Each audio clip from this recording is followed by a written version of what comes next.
ఒలింపిక్స్‌లో కేవలం 100 గ్రాముల బరువు ఎక్కువ ఉన్నటువంటి కారణంగా అనర్హత వేటుకు గురైనటువంటి వినేష్ పొగాట్ ఆర్బిట్రీని ఆశ్రయించిన విషయం అందరికీ తెలిసిందే. స్పోర్ట్స్ కోర్టులో ఆమె పిటిషన్ దాఖలు చేసింది.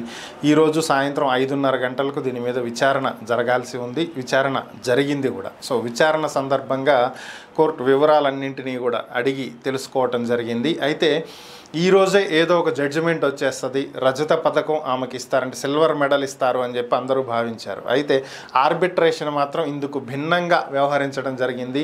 ఒలింపిక్స్ ముగిసే రోజులోపు మేము ఏదో ఒక నిర్ణయం తీసుకుని మీకు చెప్తాము, సో అప్పటి వరకు వేచి ఉండండి అని చెప్పి ఆర్బిట్రేషన్ సింపుల్గా ఒక మ్యాటర్ చెప్పేసింది. సో అంటే ఒలింపిక్స్ ఫైనల్ డే వరకు కూడా ఎదురు చూడాల్సినటువంటి పరిస్థితి.